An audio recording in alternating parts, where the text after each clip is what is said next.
Praise God. Hallelujah, God. Purihin ang Diyos. Magandang umaga sa ating Diyos na buhay at sa kanyang bugtong na anak, ang ating Panginoon sa Kristo. At sa inyo mga kapatid, nakakagalak mga kapatid dahil nandito tayo nagsama-sama. Kailangan makita na natin yung with a smile, sabi nga ng ating kapatid. Parating sa pagising lang sa umaga, kailangan nakangiti na tayo dahil yung buhay na inihinga natin, paggising, pagmulat pa lamang ng ating mata, ito isang kagalakan na dahil tayo binigyan ng panibagong buhay sa umagang ito, sa araw na ito. At with that spirit of excellence, makikita natin sa tulong at gabay ng ating Panginoon, sa tulong at gabay ng ating ng kanyang banal na espiritu, makikita natin mga kapatid na tayo ay mananagumpay mga kapatid. So, do you feel homesick of heaven? Praise God. Nakakagalak ang mga awitin mga kapatid dahil sabi nga kailangan sumama ang awitin sa mga kapahayagan na naunawaan natin sa mga pagkakataon ito. At muli paalala lang mga kapatid, pag tayo ay nasa gawain ng Panginoon, ituon natin yung buong puso, buong isipan, buong atensyon. Huwag nating i-divert sa iba. Huwag tayong maging maabala sa mga ibang bagay na hindi dapat natin gawin. I-focus natin, nandito tayo, may oras tayo para sa mga ibang bagay, may oras tayo sa mga ibang bagay, pero oras na ito ay para sa Panginoon. Konti lang ang hinihingi ng Panginoon sa atin, isang araw lang, hindi pa buong araw. Ilang oras lang mga kapatid. At doon sa sharing, ito yung free will nyo kung gusto nyo, kung may kagalakan kayo. So, paalala mga kapatid, huwag natin sayangin ang mga oras na tayo ay sumasamba sa Diyos at gumagawa tayo ng mga ibang bagay na hindi naman dapat gawin natin habang tayo ay nagpupuris sa Panginoon. So, pwede pa tayo magsitayo mga kapatid? Hallelujah! Humingi tayo ng gabay sa Diyos na may akda ng librong ito. Hallelujah, Diyos na mga kapangyarihan sa lahat. Lord God, kayo po ang nakakaalam ng puso ng bawat isa. Muli, Lord God, lumalapit kami sa inyong banal na harapan sa pagkakataong ito. Sama-sama po kong magkakapatid, Panginoon Diyos, po humingi ng tulong ng awa ng habag ninyo, Panginoon Diyos, na patuloy naming maunawaan ang inyong mga banal na salita. Kayo po ang patuloy na magturo sa bawat isa na nawa, Lord God, sa tulong at gabay ng inyong banal na espiritu, makakayanan namin ang paglakad namin sa sanliburang ito habang naghihintay kami sa aming Panginoong Hesukristo, Lord God. Kayo po ang patuloy na magturo at ang mga kalalakihan na ginagamit niyo, Panginoon Diyos, alam po namin na kayo po ang may akda ng mga lahat ng bagay. At kahit na po, Panginoon Diyos, napakabigat ng mga dalahin, ng mga dinadaanan, ng mga pasanin, ng mga bagay-bagay, Panginoon Diyos, subalit ito po ay nagkakaroon ng kagaanan, nagkakaroon ng kaliwanagan kung kayo po ang patuloy na gumagabay sa bawat isa sa amin, Panginoon Diyos. Salamat, Lord God, at nawa, Panginoon Diyos, sa pagkakataong ito, nandito po ang inyong munting lingkod upang humingi ng tulong ng awa. Kayo po ang magtago sa akin sa inyong mga banal na salita at nawa, magliwanag ang mga salita niyo, hindi ang sarili ko, Panginoon Diyos, sawayin niyo po ako kung mayroong mga kamalian, Lord God, at tanggalin niyo po sa isipan ng bawat makakakinig, Panginoon Diyos, kung hindi ito ayon sa inyong sakdal na kalooban, sa inyong sakdal na salita. Muli, O Ama, kayo na po ang bahala, bigyan niyo po ng mapagpakambambang puso ang bawat isa, bukas na loob, bukas na isipan, Lord God, at maging ang mga kapatiran namin sa panpanig na sulok ng mundo, Panginoon Diyos, ang mga kapatiran na nasa bakasyon, kayo na po ang bahala, ang mga kapatiran sa panig na sulok ng mundo na alam po namin na naghahanga din ng pag-agaw, Panginoon Diyos, ang mga pamilya namin na malalayo sa amin, na alam po namin na, Panginoon Diyos, habang kami po ay lumalakad sa inyong mabanal na salita, kayo po ang mga ngalaga sa bawat isa, Panginoon Diyos. Muli, O Ama, sa pagkakataong ito, kayo po ang mangusap, kayo po ang magbigay ng inyong salita, at kayo po ang patuloy na magbigay ng unawa sa bawat isa sa amin. Liwalagin niyo po ang puso at ang isipan namin at patuloy niyo pong gabayan ang bawat isa. Maging ang aming pastor na malayo sa amin, Panginoon Diyos, na alam po namin na kayo pong patuloy gumagabay at nagbibigay rin ng kalakasan sa Kanya at kahit malayo sa amin, Panginoon Diyos, ang Espiritu niya ay kasama namin, Panginoon Diyos. Hallelujah! Salamat sa patuloy niyong pangungusap sa Iglesia at kayo po ang patuloy namin pinupuri, dinadakila, Lord God, lahat po ng mga samo, mga dalangin ito ay hiniling namin sa pangalan niyo bugtong na anak, ang aming Panginoon sa Kristo. Hallelujah! Buksan natin mga kapatid ang ating Biblia sa Book of Daniel.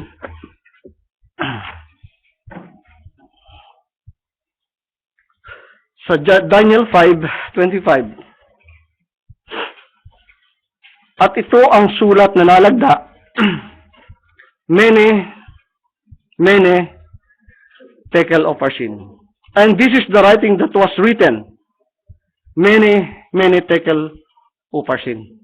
Ang Diyos ang magpala at magdagdag ng kanyang mga banal na salita. Pwede na tayo magsipo mga kapatid. Hallelujah. Kung mapapansin natin mga kapatid, ang scripture na ito, sa umagang ito, will take us back to the Old Testament days. About a kingdom that will soon to end. At alam natin, this is already history. Bumagsak na ang kingdom na ito. Na habang sila ay nagsasaya, nilusob sila ng kanilang kalaban at bumagsak. We all know that history repeats itself. There are so many instances, mga kapatid, sa Biblia na ito ay paulit-ulit na nangyayari. Subalit sa ibang forma, sa ibang pangalan, at alam natin, ito ay isang espiritu. And all the scriptures was written by inspiration. And the Lord said, Scripture cannot be broken. Heaven and earth will pass away, but my word shall not pass away. And we find that in fulfilling of the Scripture, napakadakila ng Diyos. Dahil ang salita niya ay mangyayari at mangyayari paulit-ulit upang maganap ang kanyang mga banal na salita. Tulad nga na sabi niya sa Matthew 2:15, and was there until the death of Herod, that it might be fulfilled which was spoken of the day by the prophet, saying, out of Egypt have I called my son. If we read the scripture, God called his son Jacob out of Egypt. And then again, it also fulfilled when he called his son Jesus out of Egypt. Amen. And when Pharaoh ordered to kill the children of Israel, to kill Moses, the prophet deliverer of the Old Testament days, so as King Herod ordered to kill the children of Rachel, to kill Jesus, the prophet deliverer of the New Testament. At kung paano nagliwanag ang mukha ni Moses, ganun din nagliwanag si Jesus Christ sa Mount Transfiguration, mga kapatid. Kung paano ipinagkanulo 30 pieces of silver si Joseph ng kanyang mga kapatid, ganun din ipinagkalo si Jesus Christ. Pinagkaluno si Jesus Christ sa 30 pirasong pilak ng kanyang alagad na si Judas.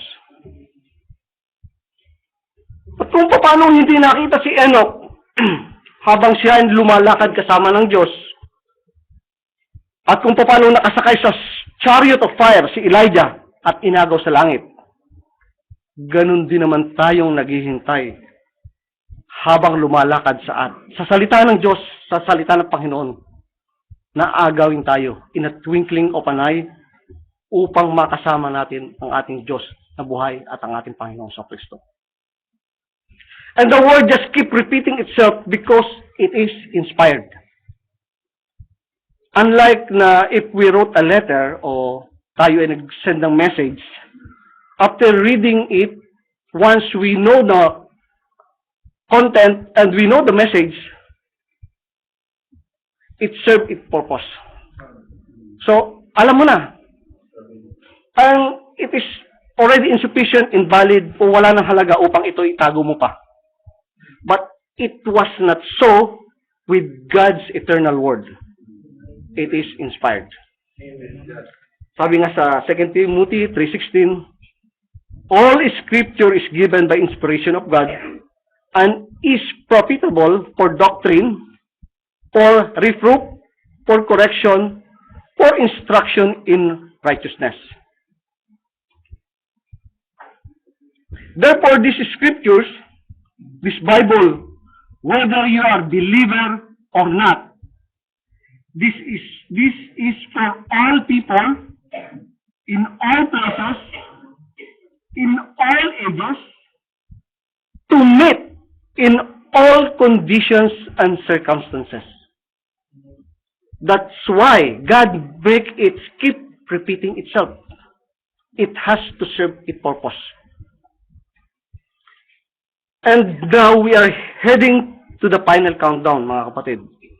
Until the final fulfillment of this end time, the final word to manifest for the very elect of God, the wife of our Jesus Christ, it is going home time.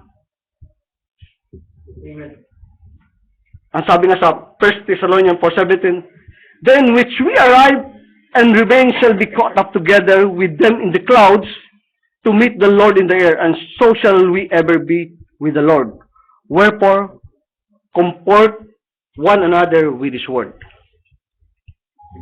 At kung tayo ay hindi nakukomport sa mga salitang ito, let us examine ourselves, mga kapatid, dahil mayroong problema. Are we part of this great event? Or are we only a bystander watching the event to happen? And now, as the word swings around, it swings with the history again and again. It never loses its value. Because it is eternal word of the eternal God. And what is happening today, it is already happened before. By foreknowledge of God, it was done already. Only the manifestation will be today. Kung paano tayo ay tumanggap sa ating kaligtasan ngayon, it was already known that we are with God before the foundation of the world. So lahat ng nakikita natin sa mundong ito, lahat ng pangyayari at sitwasyon, alam ng Diyos ang mga bagay na ito. Mayroong bagay na walang katapusan at may mga bagay na may katapusan. And everything that is here on earth today, all the cults, the isms, the dogmas, the creeds, and whatever we see and everything here on earth, this is all began in Genesis. Spiritually and physically. Doon lahat ng galing ito. We all know that Genesis means the beginning. And all those things we have today, sabi ko kanina, yet under another name and another form, but it is the same spirit that began in Genesis. It is like the tree growing, coming up to a head, going to a climax, in the end for the great judgment of God. And all that had a beginning had an end. At iisa lang ang walang ending, mga kapatid. Yung walang beginning. That's why we, the true born-again Christian, hindi lang born-again true born-again Christian has never end because we have an eternal life. Ang sabi sa John 10:28, I have give unto them eternal life, and they shall never perish, and neither shall any man pluck them out of my hand. So, eternal life is part of God's own life. Amen. For God is eternal. Amen. If you have God's life, which is the Zoe, the very life of God, and being born again in the Spirit of God, we've got our part of God's own life. Amen. So, yun ang napakahalaga, mga kapatid. That's why it is a must to be true born again. Amen. Yun ang kailangan natin. Hindi yung yung kunyaring born again lang. It must be a true born again. Born again in the Spirit of God, not in a denominational spirit. Not by other ism, creeds, dogma, yung mga kanilang mga custom, mga tradition na ginagawa para kayo sasabihin na yung kayo ay Kristiyano. Hindi valid sa Diyos yun. May susundan tayong salita ng Diyos upang tayo maging tunay na Kristiyano at tagasunod ni Kristo. Amen. So, tayo ay parte na ng Diyos kung tayo ay magiging true born again Christian. the sons and daughters of God, and in this end time, it is calling out time to come up hither before the judgment will come. So ngayon mga kapatid, dapat mag-ingat tayo dahil wala nang ibang wawasakin ng dyablo kundi yung sa Diyos. Dahil lahat ng nandito sa mundo ay sa Kanya na. Kukunti na lang yung natitira na sa Diyos. Many are called, but very few are chosen. So, everything here on earth, as the Spirit of God goes, the spirit of devil goes along. To deceive the very elect, if possible. But how? How he will deceive the very elect? Sabi niya, darating po yung mga bulaang propeta. At marami nagkiklaim na sila yung mga propeta ng Diyos. Anong sabi sa Matthew 24:24, yung kagabi nga napapagsiringan? For there shall arise false Christ and false prophet, and shall show great signs and wonders, in so much that if it were possible, they shall deceive the very elect. Subalit kung tayo ay patuloy na pumapaloob sa kanyang mga banal na salita, kung tayo ay patuloy na nagpapakumbaba sa kanyang mga banal na salita, hindi po tayo pwedeng madaya ni Satanas. Dahil ang hindi sa Diyos ay may katapusan. And everything here on earth has its climax. If something goes up, it will surely go down. But if it is heavenly things, it is of God. It is of eternal God. It will goes up, up and up until eternity, mga kapatid. Di tulad ng hindi sa Diyos, mga kapatid. They will go up for some heights, then goes horizontal. Parallel to this world. Kaya hindi sila makakaalis dito sa mundo, paikot-ikot lang sila. Katulad na sinasabi nga ng propeta, the same message, the same gospel, kung sila hindi magkakaroon ng gabay ng Espiritu Santo, ikot lang sila doon sa mga mensahe. Hindi sila makakawala dito sa mundong ito. So, kaya naman, the literal manifestation of spiritual things na nandito sa Biblia, they interpret it as all purely spiritual. Yung spiritual na, literal na mangyayari na dapat ay maunawaan nila, hindi nila matanggap. So, it becomes an intellectual revelation or interpretation na hindi na ito mailapat sa Biblia. Marami tayong naririnig ng mga ganitong doktrina, ng mga ganitong turo. Subalit, for us, the true believers of God, the wife of our Lord Jesus Christ, we have the spiritual revelation sa mga kaganapan dito sa Biblia.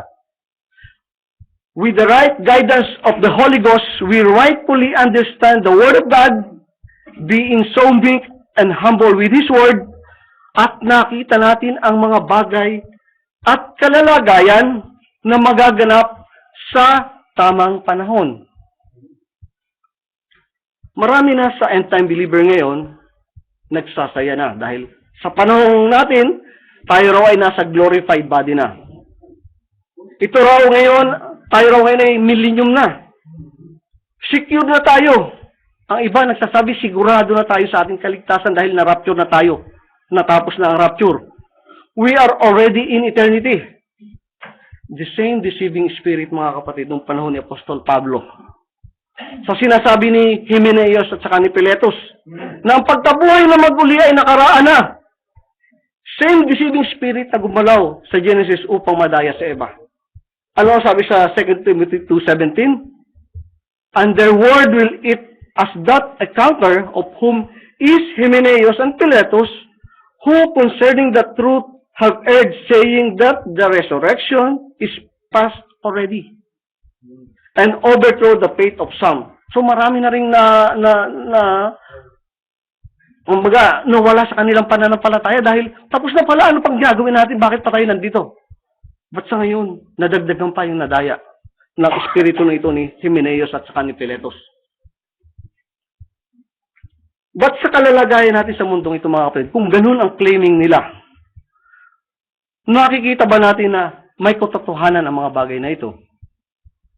Sa ganitong kondisyon ba at kalagayan natin, maghahari ang ating Panginoong Kristo for a millennium time? Alam niyo, pinaunahan na nila yung galaw ng Espiritu Santo. Pinakialaman na nila yung gamit ng Diyos. Pati yung damit na pang-asal ng asawa ng Panginoong Kristo, isinuot nila nang wala pa sa oras, wala pa sa panahon, wala pa sa okasyon. Nakakaawa mga kapatid dahil nasilo na sila ni Satanas. Kung paano nagsasaya na tulad nila haling Belsasar bago sila lusubin, akala nila okay na. Tapos na ang paghahari ni Satanas dito sa lupa, subalit hindi nila may gumagalaw upang sila'y pabagsakin. At ganoon din sa panahon ito. Nandun na sila sa strong delusion na hindi nila nalalaman na maling-mali na yung kinatayuan nila, subalit very strong ang kanilang conviction na this is correct. Ito yung tamang kapahayagan. Subalit parati tating isa puso na meron tayong Biblia na dapat nating titingnan. So, ganun kasigurado si Haring Belsasar sa security na nasa kanila. They feel secure dahil they have the literal wall of salvation. Pwede na nila gawin ang lahat. Magpakasaya, magparty, magpakalasing. Feeling nila walang sino man ang makakalusob sa kanila at ligtas sila. Feeling nila na walang makakagiba sa pader na nakapalibot sa kanila. Feeling nila walang makakapasok sa pintuang bakal na nakasarado. Feeling nila na kayang-kaya na nilang lahat. Feeling nila na they are the greatest. Subalit nalimutan nila kung ano ang feeling ng Diyos. Nakalimutan nila na may hangganan din ang pagtitiis ng Diyos. Nakatulad sa atin, mabiyaya ang Diyos. Maawain ng Diyos. Subalit may runding galit ang Diyos. At ito ay may tamang panahon upang mangyari ang mga bagay na ito. So, darating din ang oras ng pagbagsak ng hindi sa Diyos. So, bakit ganun ba kakumpante? Na walang magagawa ang kanilang kaaway. Naakala nila wala na silang magagawa sa kanila dahil sila ay secure na. Hindi sila kayang pasukin, sila yung pinakamalakas. At bago mangyari ang mga bagay ito mga kapatid, saan ba nag-umpisa ang bansang ito na pababagsakin ng Diyos? Bakit umabot sa kasukdulan ng bansang ito upang hatulan ng Diyos? Kung papansinin natin mga kapatid, again, nag-umpisa ito sa Genesis. So our Bible verse today, sabi nga, our setting is Babylon. It is in the land of Shinar. Sabi sa Genesis 10:8 hanggang 10, and thus begat Nimrod, he began to be a mighty one in the earth. He was a mighty hunter before the Lord, before it is said, even as Nimrod mighty hunter before the Lord, and the beginning of his kingdom was Babel. So ito yung pinapag-usapan natin sa ating verse ngayon.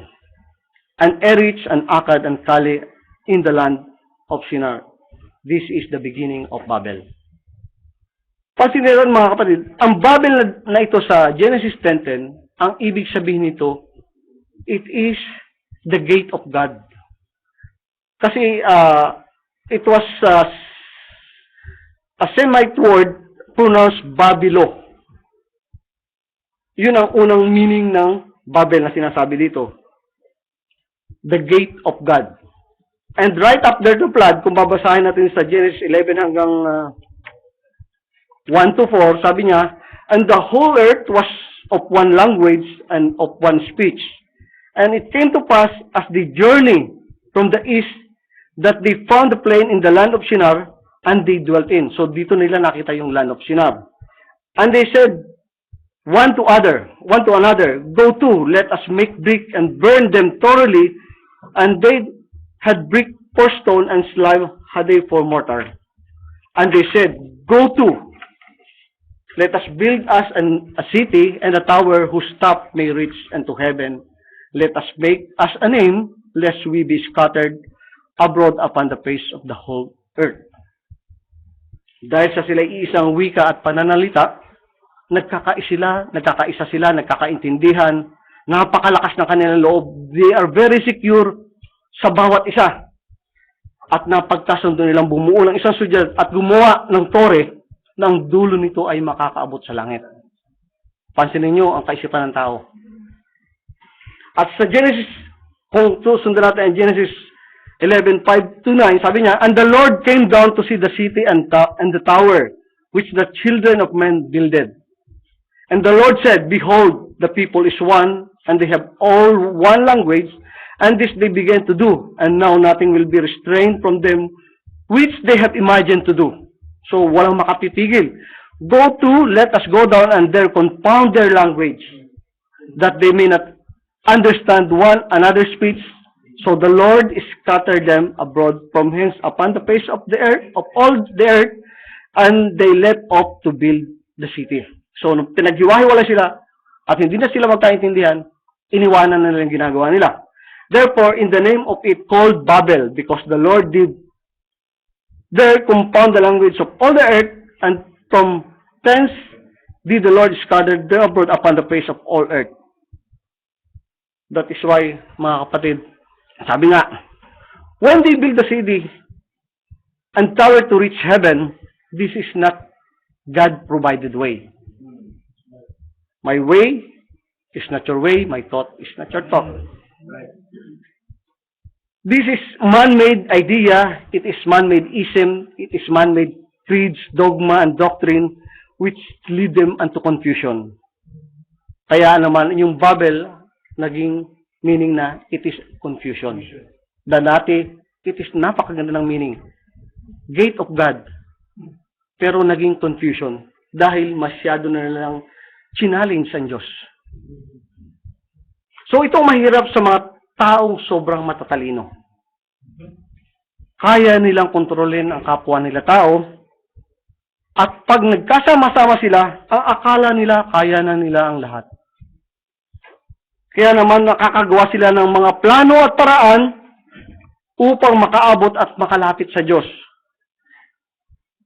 At pansinin niyo, mula pa lang sa Genesis pa lang, gusto na nilang gumawa ng isang pangalan. Subalit meron silang kaalaman na magkakahiwa-hiwalay sila. Alam natin kung kaninong espiritu ang ganitong klaseng espiritu, at nakagawa ito ng malaking damage dito sa mundo hanggang sa ngayon. Na marami nagsasabi na kami ang tama, kami ang totoo, kami ang tamang daan patungo sa Diyos. Nagkagulo ang mundo sa dami ng mga relihiyon na naiporma ng tao. Ang dami na nag-aangking kami ay Kristiyano, ang nagsasabi na kami ay nasa katotohanan, ang dami na nagpapaturo na kami ang nasa tunay na salita, subalit kung ibabase mo sa paraan ng Diyos na ito ay nakasulat sa Biblia, napakalayo mga kapatid.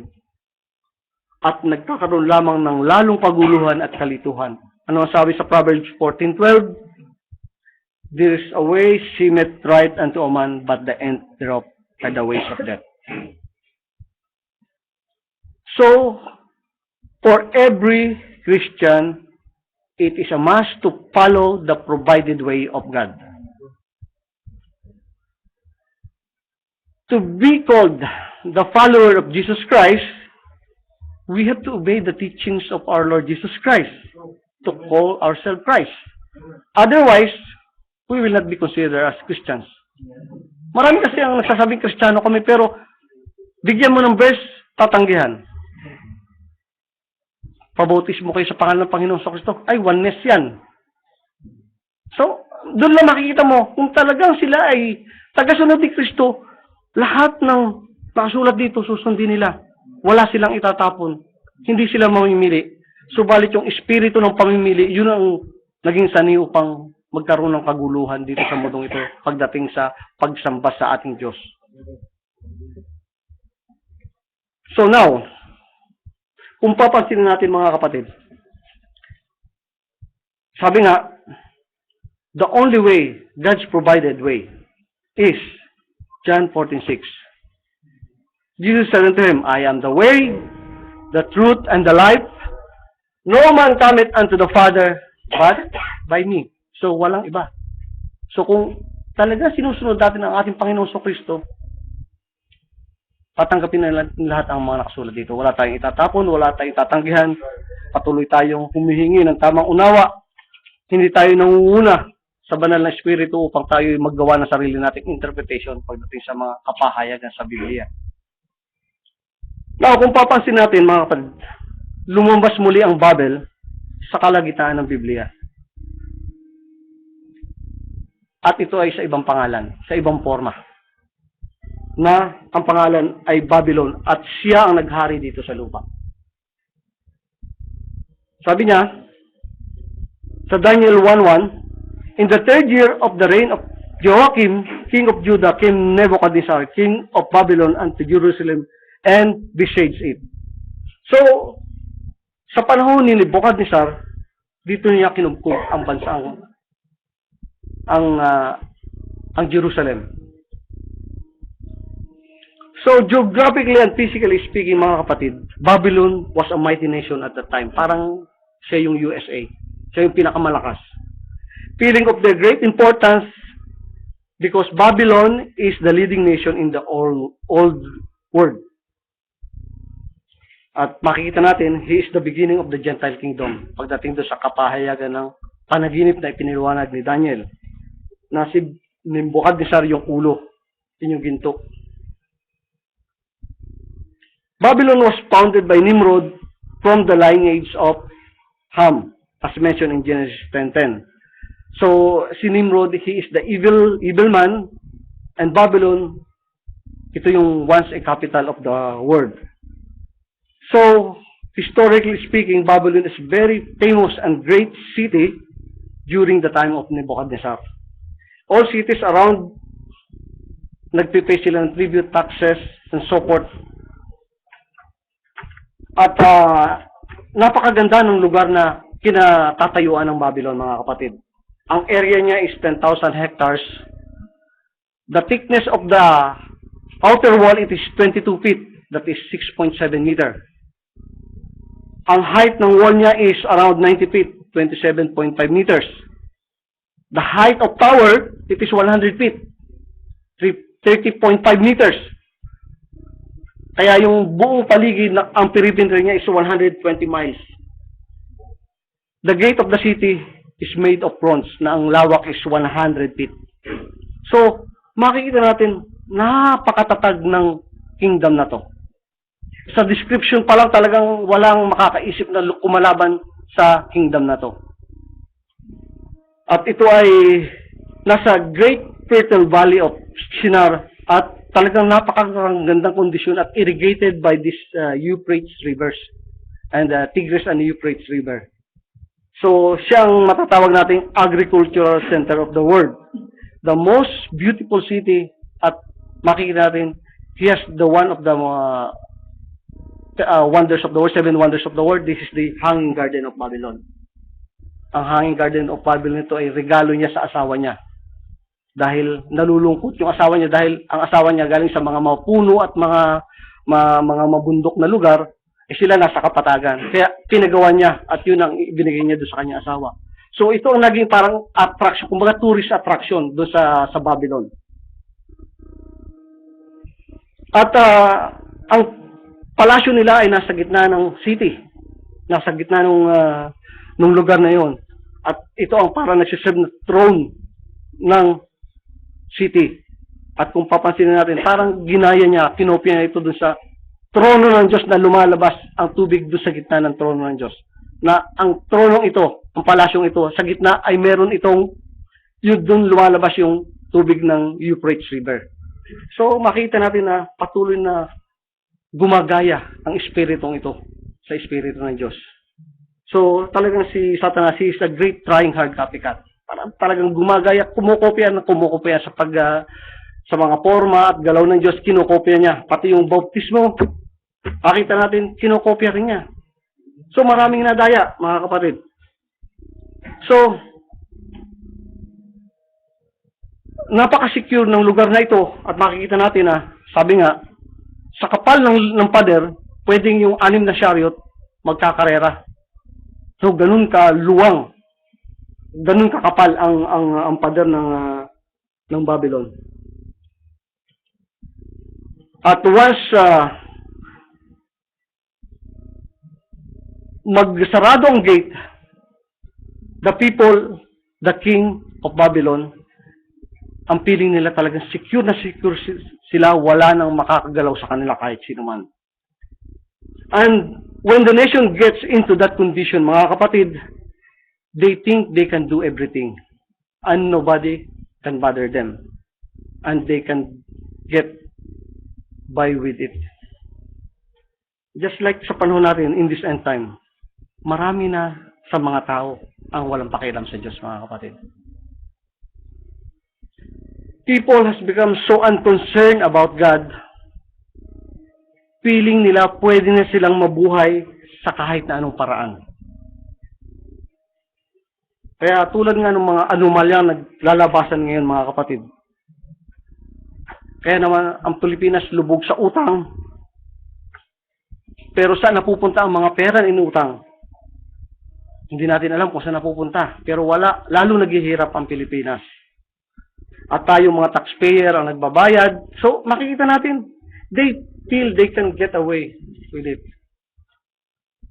But remember, no matter how high the wall is, no matter how secure the science made you, no matter how strong the army you have, no matter how rich your kingdom be, God will find out when you sin.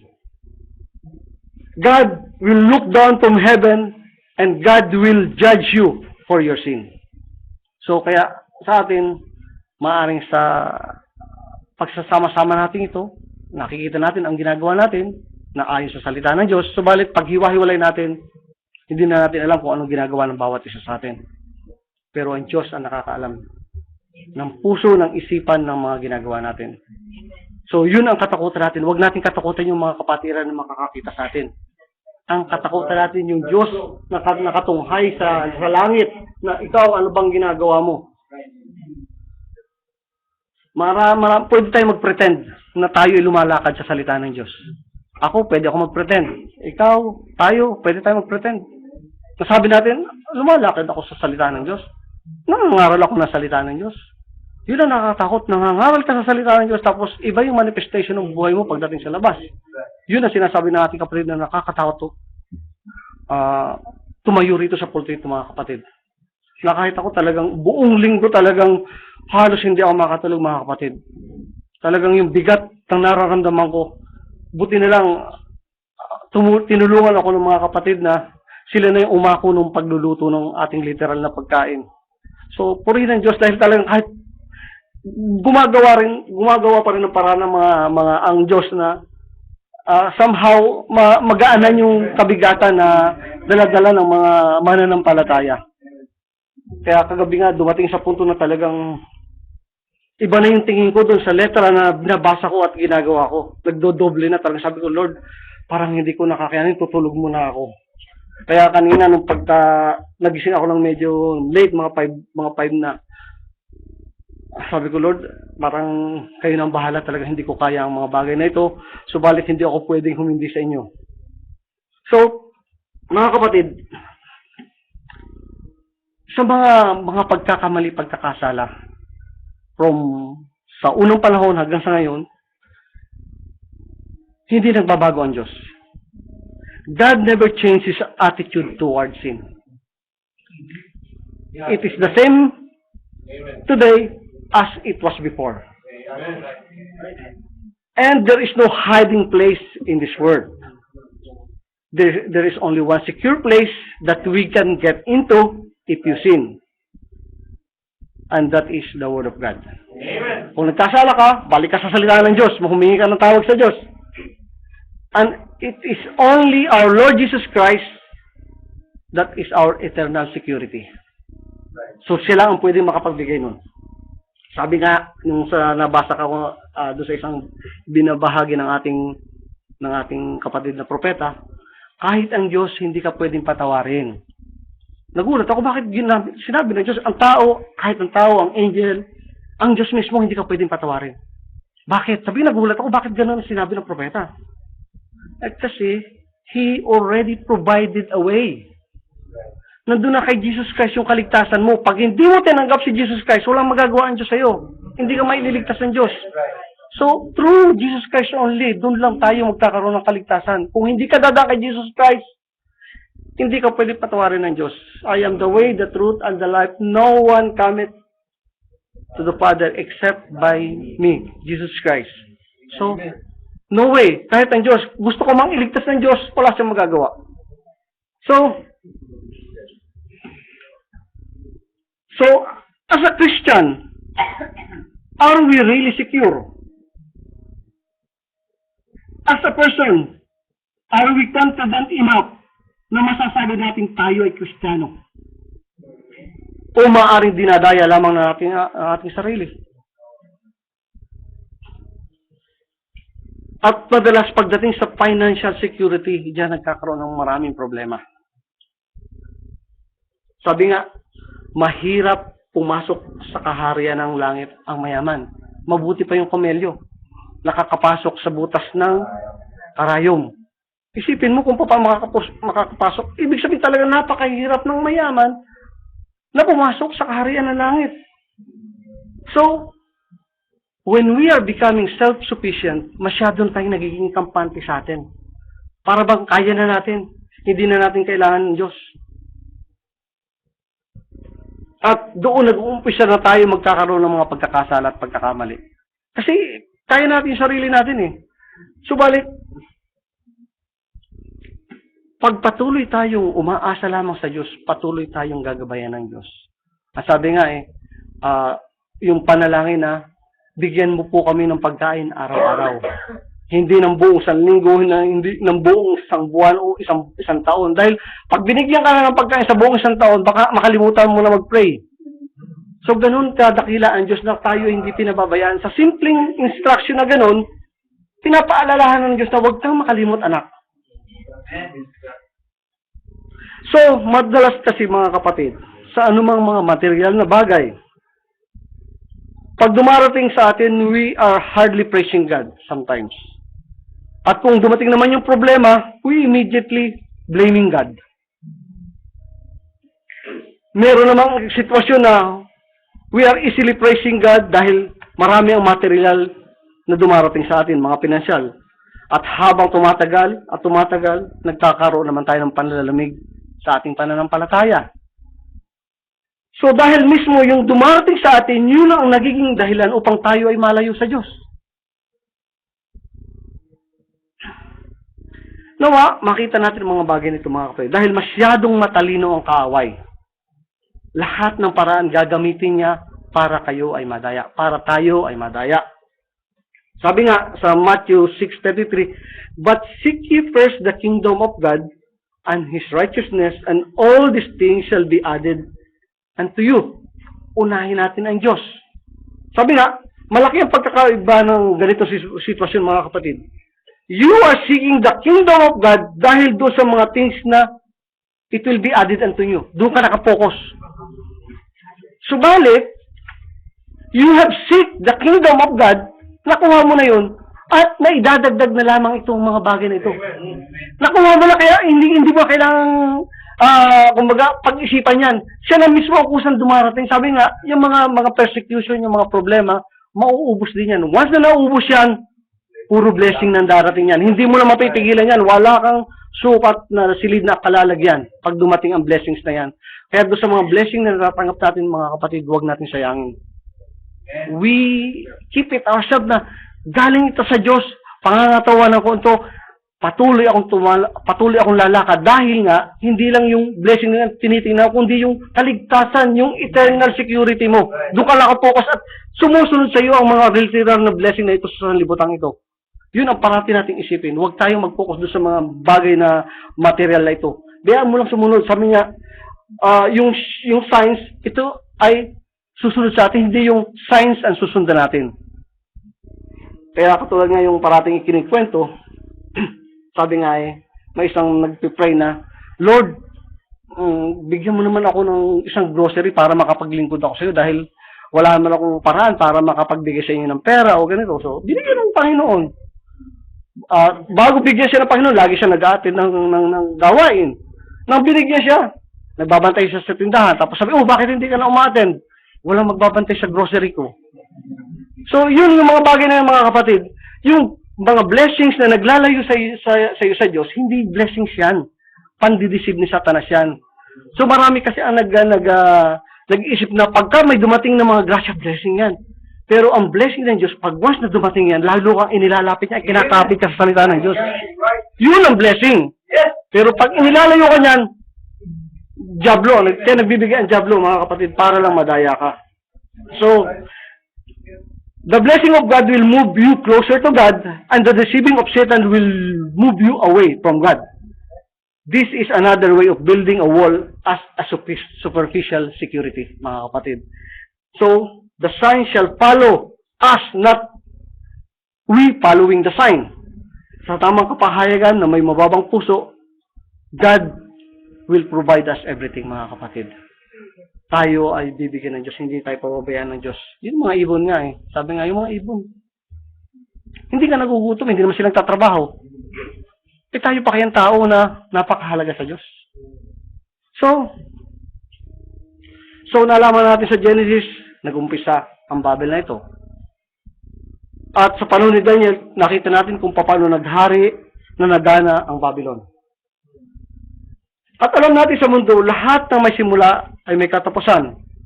Kung may simula, may paghahari, mayroon ding kawakasan.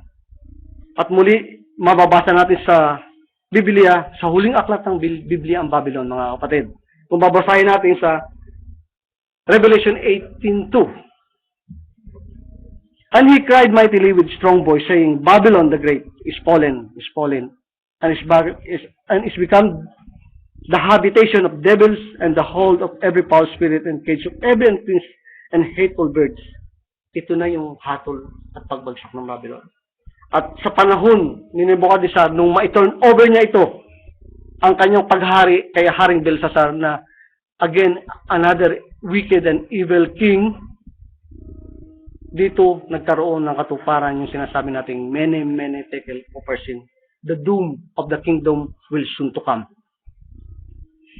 So sa panahon ng paghahari ni Belshazzar sa Babylon, dito naganap yung paglusob niya sa Jerusalem. Sabi nga niya, at bumagsak sa kamay nila ang Jerusalem, they looted the house of the Lord and taken all things from Jerusalem, including the gold and silver vessels from the temple, and brought them down to his kingdom. They captured the Jews and made them slaves.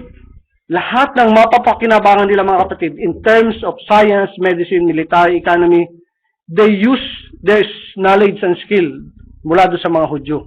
Kasi ganyan ang style ng mga nagko-conquer. Pag nakuha na nila yung isang bansa o isang kingdom, yung lahat ng mga matatalinong tao hindi nila pinapatayan. Yung mga advisor ng hari, yung mga nagsiserve sa hari. Kasi may mga kanyan, may mga kaalaman yan, yung mga magician nila, yung kinukuha nila yan. Inaalagaan nila yan. Kung paano inilagaan ng Russia ang mga German scientists, kung paano doon sila nakakuha ng idea at gumawa ng atomic bomb. So, ganun ang ginawa ni Nebuchadnezzar sa mga Hudyo. Kinuha nila yung lahat ng kanilang makagamitan, lahat ng kanilang kaalaman. Kaya, lalo silang nanagana. So, mga kapatid, makita natin, sila ay umunlad at naging makapangyarihan dahil mayroon silang kasama na hinirang ng Diyos. Ito lang ang hindi nila matatanggap dahil sa isang spiritual na tao, makikita mo, bakit nanagana sila? Kasi may gagawin ng Diyos. Kasi may kasama silang spiritual na tao doon sa kanilang kingdom. So, kaya lahat ng bihag na dinala nila ay hindi isang ordinaryong tao lamang o ordinaryong mga bihag lamang. Kundi ito'y pinili ng Diyos upang ipagpatuloy ang layunin ng Diyos. We find that there was a righteous man by the name of Daniel who can interpret spiritual things and serve as a prince over all the astrologer, the wise man, the magi, and everything. So, and there was also Shadrach, Meshach, Abednego, proven their faith even though they are in the middle of the unbeliever pero hindi sila nahatak. Naging matatag sila pagdating sa pananampalataya sa Diyos na buhay. At nabasa natin kung paano gumalaw ang Diyos simula na maghari si Haring Nebuchadnezzar, nasagana ang kanyang kaharian, at sila ay sinusunod lahat ng mga bansa na nakapaligid sa kanila. At dahil sa nabigyan ng kahulugan ang panaginip ng Haring Nebuchadnezzar, dahil sa Diyos ni Daniel, nagkaroon siya ng takot at na-acknowledge niya na ang Diyos ni Daniel ay Diyos ng mga Diyos at Panginoon ng mga hari. Subalit, mga kapatid, tingnan nyo, acknowledge niya na Diyos ng mga Diyos ang Diyos ni Daniel. Subalit, ang sinamba niya, si Daniel mismo. Hindi yung Diyos ni Daniel. Yun ang pagkakaiba. Kaya, naging parang idolatry ang dating eh. Ay yun ang isang pinakaayaw ng Diyos, yung magsamba ka sa Diyos-Diyosan. At kalaunan, nakagawa pa siya ng larawan nito. At sa pilitang pinasamba sa mga tao. At ang pangalan nito ay Belsasar, na ipinangalan din niya kay Daniel. Dahil nakita na si Daniel, gumagalaw ang Diyos sa kay Daniel. So, makita natin na para gumagawa siya ng paraan para magkaroon ng sariling Diyos siya na ito talaga yung Diyos dahil si Daniel yun. Nakita niyo, nag-interpret niya, na-interpret niya yung paano ko makakapag-interpret ng isang panaginip na hindi mo man lamang ma-share o masabi na ito yung panaginip ko. Nakalimutan mo. So, talagang spiritual things will be revealed spiritually. At spiritual people ang makakapagbigay lamang ng mga revelation na manggagaling sa Diyos.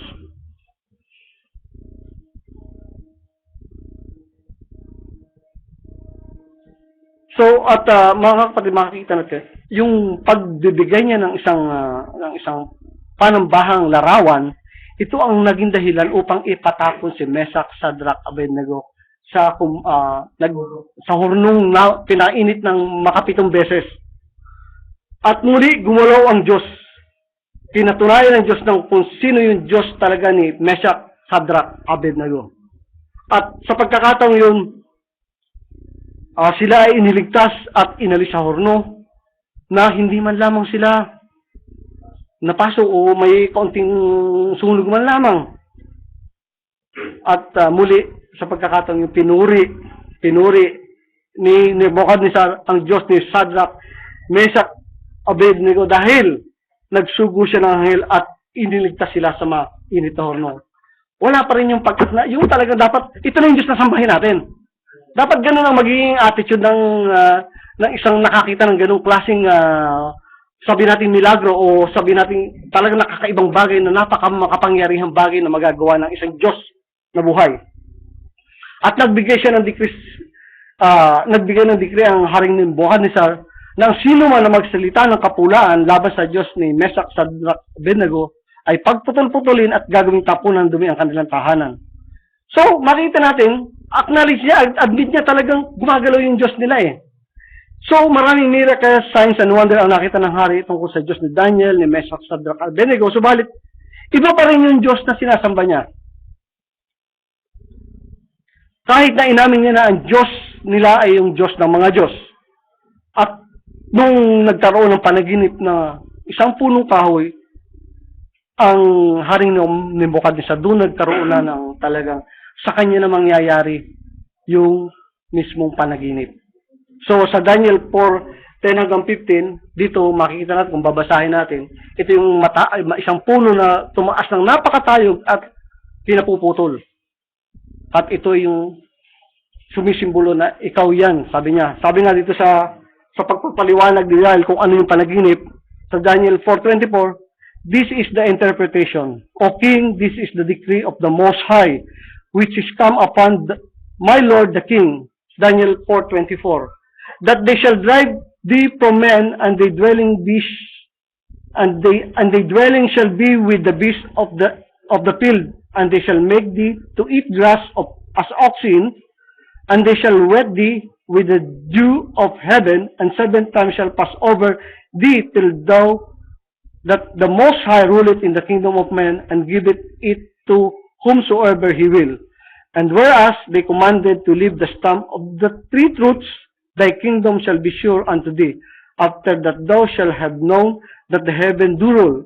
Wherefore, O King, let thy counsel be acceptable unto thee, and break off thy sins by righteousness, and thine iniquities by showing mercy to the poor, if they may be lengthening of thy tranquility. So dahil sa kanyang kapalaluan at pagmamalaki, at sabi nga dito sa 4:28, all this came upon the king Nebuchadnezzar. At the end of the 12th month, he walked in the palace of the kingdom of Babylon. The king spake and said, Is not this great Babylon that I have built for the house of the kingdom by the might of my power, and for the honor of my majesty? While the word was in the king's mouth, there fell a voice from heaven, saying, O Nebuchadnezzar, to thee it is spoken, the kingdom is departed from thee. Dito na siya hinatulan ng Diyos. At nangyari, kasunod, nagkaroon ng katuparan yung interpretasyon ngayon ni Daniel na nagmistula siyang hayop at inihiwalay siya. Subalit, mga kapatid, ano mo ang kabutihan, natutong magsisi si Nebuchadnezzar. Kaya nakabalik siya. At ibinalik siya ng Diyos sa paghahari. At hanggang sa dumating na nailipat na ang paghahari niya kay Haring Belshazzar. Dito ngayon pumasok yung sinasabi nating mene tekel overseeing.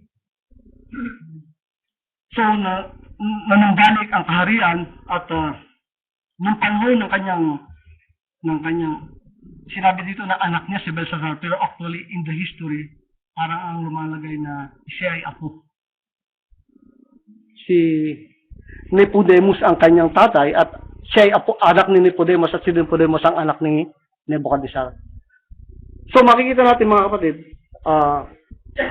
hanggang sa dumating ang paghahari ni Belshazzar, the same spirit is moving again. Kung paano gumalaw ang espiritu na yun doon sa Genesis, ganun din gumalaw. The same spirit manifested na kailangan muling ibagsak ng Diyos. Dahil another wicked king, another wicked leader na ang pangalan ay Haring Belshazzar. At nagdaos siya ng malaking tiging. Sabi nga, inside the wall in the palace there was a big night. Now King Belshazzar giving the party. So kung sa panahon natin may malaki siyang pa-party. Lahat 1,000 yung inimbita niya mga princess niya, may mga asawa, tapos yung mga concubine, ito yung mga, sabi nga ang concubine is a legal prostitute during that time. So they are very, very secure. The gate was closed and they start the carefree dancing, eating, drinking, making fun, yung mga jokes na mga lahat. And now the scene start creeping in and wading in. Sabi niya, in such that time, nung talaga siguro na dala na sila nung kanilang kasayahan, nung kalasingan, hanggang sa maiutos niya na gamitin yung mga gamit ng Diyos. Ito yung mga gamit na kinuha nila sa templo na dinala nila sa Babylon. Subalit ito hindi pinakailaman ni Haring Nebuchadnezzar. But itong anak niya, nagkaroon ng kapangasan na pakialaman yung gamit ng Diyos na galing sa templo ng Jerusalem. Sabi nga sa Daniel 5:1, Belshazzar, the king made a great feast to 1,000 of his lord and drank wine before the 1,000. Sabi niya, Belshazzar, while he tasted the wine, commanded to bring the golden and silver vessel which his father Nebuchadnezzar had taken out of the temple which was in Jerusalem, that the king and his princess, his wife, and his concubines might drink therein. So gagamitin nila para mag-inuman. Then they brought the golden vessel that were taken out of the temple of the house of God which was at Jerusalem, and the king and his princess, his wives, and concubines drank in them. They drank wine and praised the gods of golds. Ito yung mga pinipraise nila. The gods of golds and of silver, brass, iron, woods, and stone. Ang daming Diyos. And they made fun for everything, including the golden vessel taken out from the temple of God and made use for the praise of their God. So marami ngayon, nakakapatid, marami ngayon ang may hawak-hawak ng Biblia na kala nila ay nagsiserve na sila sa Diyos. Subalit, hindi nila na they are making fun of it. You can be so religious, praising your God, but still you are wrong. Kasi mali yung pamamaraan mo, mali yung way ng pagbigay mo ng praising sa Diyos. You can be so sincere praying to your God, but still you are wrong. You can be member of a big and great church, but still you are in the wrong religion or in the wrong faith or in the wrong word of God. At yung Diyos-Diyosan nga, ito yung pinakaayaw-ayaw ng Diyos pagdating sa pagsamba natin sa Diyos-Diyosan. If you are praying to your gods and idol, God will condemn you. For there is only one God. That is our Father God, yung kilala nating Diyos. The Creator of heaven and earth, the God of Abraham, the God of Isaac, the God of Jacob, the God of Israel, and the God of this end time saints, the wife of our Lord Jesus Christ. So using God's belonging for wrong purpose, they made fun of the holy things of God. That is the typical type of today, mga kapatid. Making fun of the holy things of God. At sa panahon natin ngayon, yung pag-praise the Lord, ginagawa nilang katatawanan. Tingnan nyo. Yung pag-hallelujah, ginagawa nila ng may panunuya. Talaga nakakatakot mga kapatid pagka ganun ang napapanood sa mga TV, sa mga panorin, yung mga aksyon ng mga sabi nila mananampalataya sila, tapos making fun of these things. Nakakatakot mga kapatid kung ano ang gagawin sa kanila ng Diyos. Tapos yung mga Kristiyanong babae, pagsasabihan nilang losyang dahil mahaba ang buhok, mga walang makeup, yung hindi sumusunod sa uso. At yung mga healing na nangyayari, sasabihin na hindi naman talaga malalayan eh, baka kung lang yan, nagdahilan lang yan, kaya biglang bumaling. Hindi nila ma-acknowledge ang healing, yung mga dreams na nag-come to pass na ibinahagi ng mga mananampalataya, sasabihin sila, nagtataon lang yan. So wala talaga sila, wala kang ma-expect sa unbeliever. But sa mga unbeliever, makikita natin, gumagalaw ang Diyos. So, tandaan natin mga kapatid, God doesn't permit sinner to make fun of His things. And of His people. You have to answer for that. So, darating din ang oras. Maghintay lang sila. Dahil hindi tayo ang gaganti, ang Diyos ang gaganti. Kaya, sinasabi, yung pagtitimpi, yung pagpipigil sa sarili, kaya yung stature of a perfect man, talagang parating pinapaalala kahit si Apostol Pedro, inilatag niya na kailangan dumating tayo sa mga ganong pagkakataon. So, kaya, mga kapatid, maaring maaring sa mga ibang mga makakarinig dito, maging taingat tayo mga kapatid sa mga lingkod ng Diyos na ginagamit ng Diyos. Sa paraan ng pakikitungo, sa paraan ng pakikipag-usap, o sa paraan ng yung pakikiharap. Kasi hindi natin alam yung pala, anghel na yung kausap natin. Amen. O kaya, yung pastor na talagang ginagamit ng Diyos. Meron mga pastor na talagang pastor ng sanlibutan ito. So makikita natin, bibigyan tayo ng discernment ng Diyos na ano ba yung ating dapat gawin kung tayo ay kaharap ng isang lingkod ng Diyos. Ilagay natin sa lugar natin na ito ginagamit ito ng Diyos. So kailangan mayroon tayong, sabi nga double respect. Pero hindi naman yung ilalagay na natin sa pedestal at sino yung susundin natin na nabaliwala na ang ating Biblia. Hindi ganun. Kailangan parating ang dasayan natin ang Biblia. Amen. So, baka sa mga ginagawa natin we are making fun of them. At hindi natin makayanan kung anong igaganti sa atin ng Diyos. At sa mga ginagamit naman ng Diyos, dapat maging maingat din tayo sa mga pananalita. Kasi kaluluwa ng mga mananampalataya nakasalalay dito mga kapatid. At kung ano yung nasa puso natin, kung talagang tayo ay ginagamit ng Diyos, kung ano yung nasa puso natin, ibibigay ng Diyos yan no matter what. Kasi pansin ninyo nung si Elisha, nung ikinurse niya yung mga bata, nung sinabi niya kalbo, kinurse niya. Anong nangyari? Sabi niya doon sa 2 King 2:23. Sabi niya sa 2 King 2:23. And he went up from thence unto Bethel. And as he was going up by the way, there came forth little children out of the city and mocked him. And said unto them, Go up, thou bald head, go up, thou bald head. And he returned back and looked at them and cursed them in the name of the Lord. And there come For 2 shivers out of the wood and tear, nilapa sila. 42 children of them. So 42 yun, nalapa. Anong ginawa? Ano bang ginawa ng mga bata yan? So kailangan maging maingat tayo sa ating mga... Dahil yung salitang babitawan ng isang... Pagka yung bugso ng galit at nakapagsalita ka sa isang tao, maaaring iuno ng Diyos siya, mga kapatid, kung talagang ay ginagamit ng Diyos. Pansinin niyo si Moses. Ang sabi kay Moses ng Diyos, kausapin mo yung bato. Subalit, dahil sa katigasan, sa kakulitan ng angkan Israel, sa pagrereklamo nila, pinalo niya ng 3 beses yung bato. Subalit, ano nangyari? Inunor pa rin ng Diyos. Lumabas pa rin yung tubig dun sa bato. So, kahit na wala, yung kumbaga, sa pagkabiglaan ni Moses, dahil siguro sa inis niya doon sa mga tao na masyadong murmurer, reklamador, napalo niya ng 3 beses. Subalit, inunor pa rin ng Diyos. So, talagang kailangan makita natin, mga kapatid, na ang Diyos na sinasamba natin ay hindi birong Diyos. Totoong Diyos ang sinasamba natin, mga kapatid. So, God always moves in a very unusual way, just like paradox. It seems wrong, but really it is right.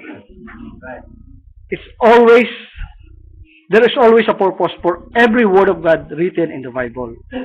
And our God is a just God. Makatarong ang Diyos ang ating Diyos.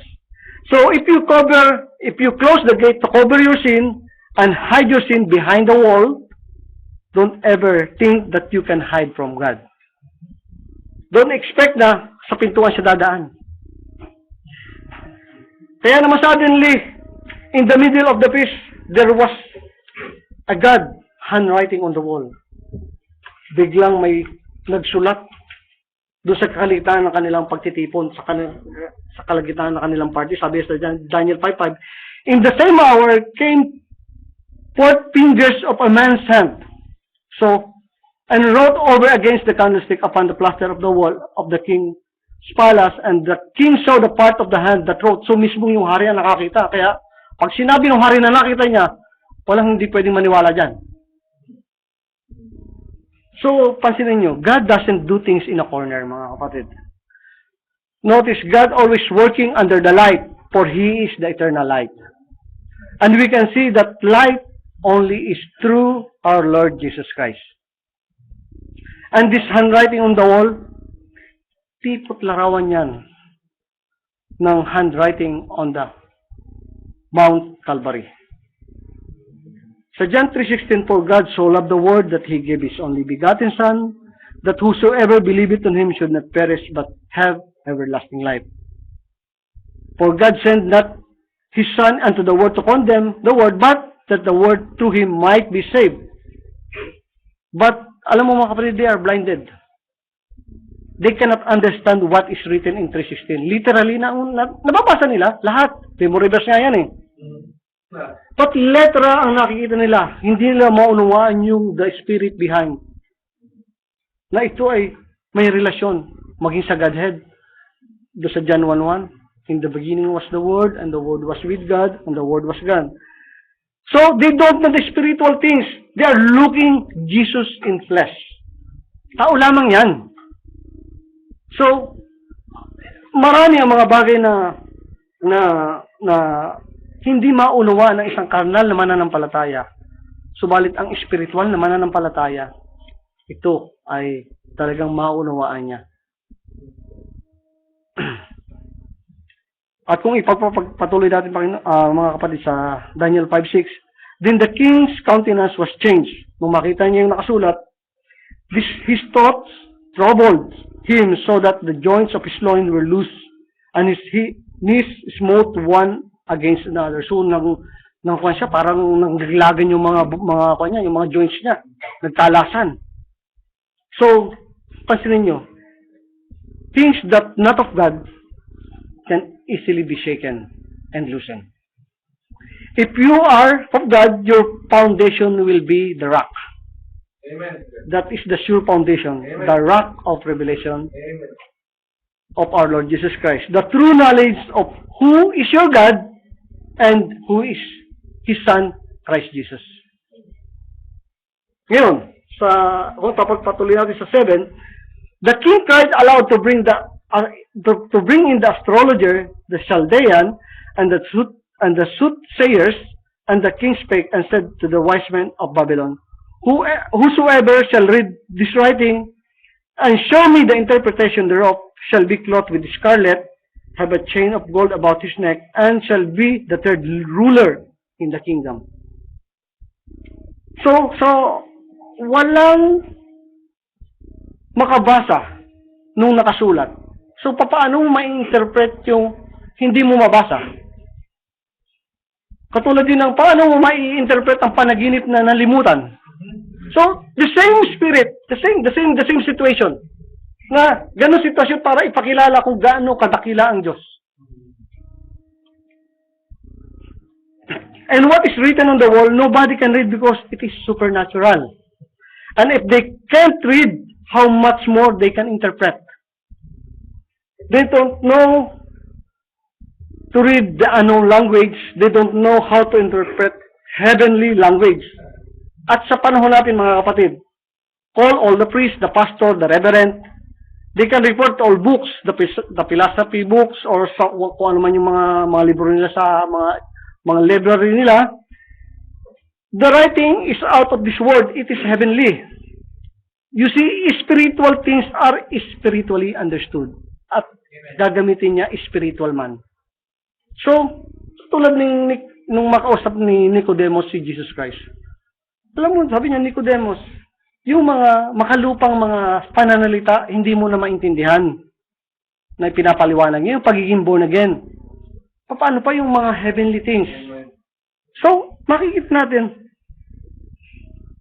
So, kailangan spiritual man yung magbabasa sa mga spiritual things. So that it can be spiritually understood. For the right interpretation, what is written on the wall. But, sa panahon natin, there is a man who can interpret. There is a man who can reveal. At sa panahon natin, ang scripture ay nahayag. May nagpaliwanag sa scripture na ibinahagi ng ating Panginoong Kristo, may pinaglaanan ng unawa ang ating Panginoong Kristo sa mga propeta niya at hanggang sa huling panahon na ito, mga kapatid. Sabi nga, nasadlak man tayo sa kasalanan, there is a man who knows supernatural na maaaring magpaliwanag sa atin na tayo ay pwede pang lumapit sa Diyos. Na maaaring ipaaninaw sa atin na tayo ay talagang mga anak ng Diyos, naligaw lang tayo. We are the prodigal sons and daughters of God. Na ipinanganak lang sa bagsak na kalagayan at darating ang oras na nandito tayo, mga kapatid, sama-sama tayo nagpupuri sa Diyos at hinihintay natin yung dakilang pagbabalik ng ating Panginoon sa Kristo. Na merong magpapaliwanag na maaaring magturo sa atin ng tamang daan patungo sa ating amang Diyos. So, napakabiyaya ng Diyos, mga kapatid. At sa panahon ni Daniel, he is the man who can interpret what is written. Because he is spiritual, he knows the supernatural. He could interpret dreams, he saw visions, and then every one of them just exactly right as God using him for His glory, not for the glory of man. At ganun din ang pagdamit sa ating propeta sa huling panahon ito. Eksakto lahat ang mga visions, prophecy, dreams. Subalit marami pa rin espiritu na kumakalaban na may mga mali ang propeta natin sa huling panahon ito. Subalit alam natin ang kalalagayan natin, naunawaan natin kung ano ang dapat nating makuha doon sa mga mensahe ng ating propeta sa huling panahon ito. That spiritually discerned, spiritually understood dahil we are the spiritual body of our Lord Jesus Christ. So, ano ba yung nakasulat? And this is the writing that was written. Many tekel of our sin. This is the interpretation of the thing. Mismo nakasulat na. Hindi na inihide. God had numbered the kingdom and finished it. Tekel, thou art weighed in the balance and art found wanting, perish. Thy kingdom is undivided and given to Medes and the Persian. Now, mga kapatid, may mapapansin kayo dito. many tekel uparsin. Pagdating to sa uparsin, pagdating sa 528, naging peres. So, mali ba yung Biblia natin? Peres, ang root word ng uparsin, it is peres. Yung UP, yung up, it is ang conjunction and. Tapos yung IN na nasa huli, it is plural suffix para maging marami. So yung pars, ito yung peres na sinasabi. So kaya uparsin. So peres, this is the same. Oh, so makita rin, many, binilang ng Diyos ang iyong kaharian at winakasan. Ikaw ay tinimbang sa timbangan at ikaw ay nasumpungang kulang. Peres, ang iyong kaharian ay hinati at binigay sa Meda at sa Persia, mga kapatid. So, mga kapatid, makita natin the wicked men, the wicked kingdom, ito ay hindi sa Diyos. At darating ang paghatol, ibabagsak sila ng Diyos. At alam niyo ba, mga kapatid, habang nagpapaliwalag si Daniel sa nakasulat sa dingding, at nalalaman nila ang nakasulat na ito ay hatol sa kanyang kaharian, yung Medo-Persians, itong Medes and Persian, pumapasok na. Nilulusob na sila at kinagabihan, pinatay si Belshazzar. So, paano sila nakapasok? Samantalang matindi yung kanilang wall. Tapos, bukod dun sa wall, meron pa silang ilog na galing sa Euphrates na hindi nila basta-basta pwedeng mapasok. Malalim yun. Paano sila nakapasok? Alam mo, ang ginawa, kung mayroon silang scientific way na protektahan nila sarili nila, yung kalaban nila, may scientific way din na para sila lusubin. At it was permitted by God para ma-prove niya na hindi kayo magtatagal, hindi kayo sa Diyos. Alam niyo ang ginawa? Sa pagbabasa ko doon sa paulit-ulit, paano ba yung ibig sabihin ng propeta doon sa sinasabi niya? Alam niyo ang ginawa pala ng Medo-Persian, somewhere, doon sa mas malayo pang lugar ng Euphrates River, i-divert nila yung tubig. Para gumawa sila ng kanal, para doon tatakbo yung tubig, para mabawasan yung pagtakbo doon sa kingdom. So, bumaba yung tubig, nakapasok sila. Yun ang ginawa nila. Yun ang pagkaunawa ko ngayon sa sinasabi ng ating propeta. At may binabasa ko, parang ganun nga ang naging doon sa history. Parang ganun, hindi ko lang masigurado. Subalit, binabahagi ko lang yung pagkaunawa ko. So, mga kapatid, tulad natin sa huling panahon ito, habang naghahayag na salita ang ating Diyos na buhay, nare-reveal sa atin ang mga salita niya, nahahayag ang mga misteryo ng Diyos, nahahayag ang lihim ng Diyos, dumarating ang paghatol sa sanlibutan ito. Kung paano ini-interpret ni Daniel yung heavenly language at sa atin nare-reveal yung heavenly language, dumarating ang hatol sa sanlibutan ito. At sa sandaling makuutap na ang hinirang ng Diyos, ang mundong ito ay haharap sa paghatol, mga kapatid. And in our time, the handwriting on the wall is everywhere. Hindi na galing sa itaas, hindi na ang Diyos ang nagsusulat. Mismo yung hahatulan ang nagsusulat na. Makikita mo sa mga billboard, makikita mo sa mga mall, nakalatag na yan, yung mga kalaswaan, yung lahat ng mga kamunduhan, nandiyan na yan, nakasulat na. So sila mismo ang gumagawa ng hatol sa kanila. Tao na mismo ang gumagawa ng hatol sa kanila.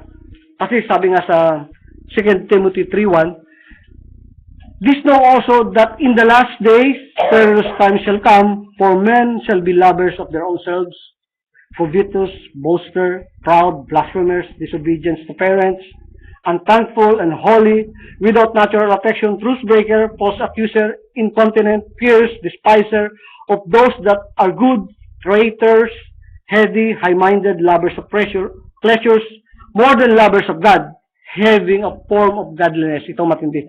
But denying the power thereof. So, tinanggihan na yun yung pangungusap ng banal na espiritu. From such, turn away.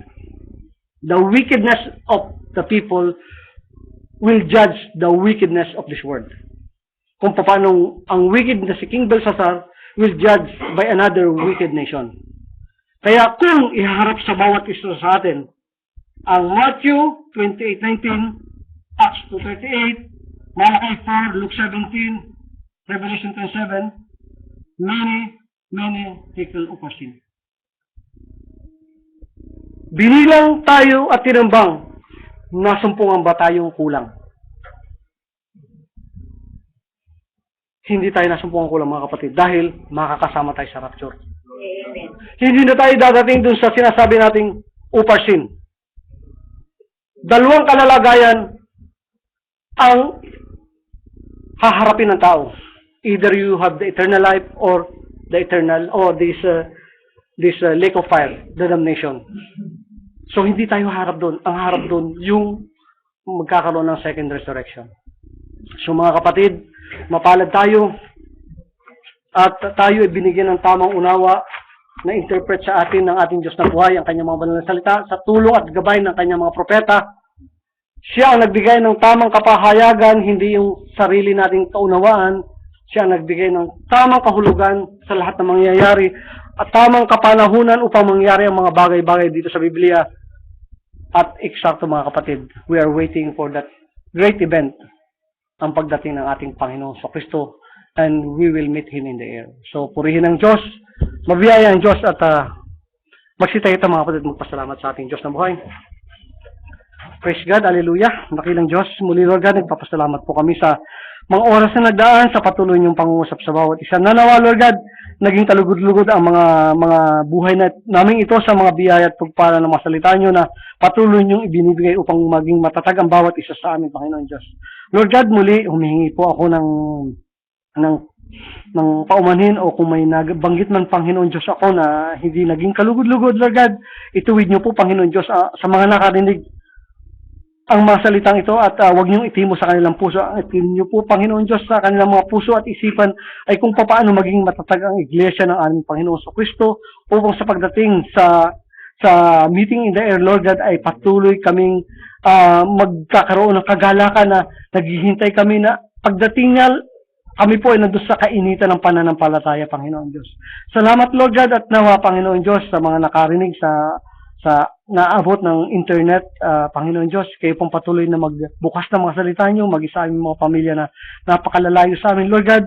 Kayo po ang magbigay ng unawa, Panginoon Diyos, sa mga mensahe sa ulang panahon ito, Panginoon Diyos, ang mga kaunawaan na dapat namin maunawaan upang sa pag-araw, Panginoon Diyos, wala pong isa man ang maiiwan sa amin, Panginoon Diyos. Muli, salamat, Lord God, sa patuloy niyong pangusap sa iglesia at sa mga kapatiran na nandito ngayon, Panginoon Diyos. Salamat, Lord God, sa biyaya at pagpapala na binibigay niyo, Panginoon Diyos, na kayo po ang patuloy nangungusap sa bawat isa sa amin. At kagalakan, Panginoon Diyos, na magkita-kita kami sa pagkakataong ito, Lord God, sa pangungusap ninyo, sa pagbibigay niyo ng inyong mga banal na salita.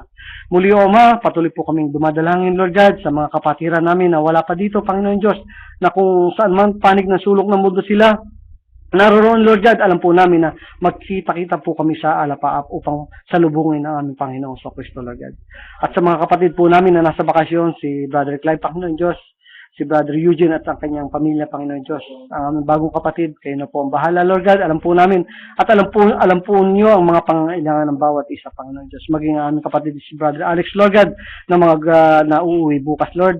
Kayo po ang patuloy na magbigay ng proteksyon. Alagaan niyo po, Panginoon Diyos, ang kanyang sasakyang aeroplano, ang mga papeles na kanyang dala-dala, Lord God, at nawa sa pagdating niya isang maayos at mabiyayang oras ang maibigay niyo sa kanya, Panginoon Diyos, upang maibahagi ang inyong mga banal na salita.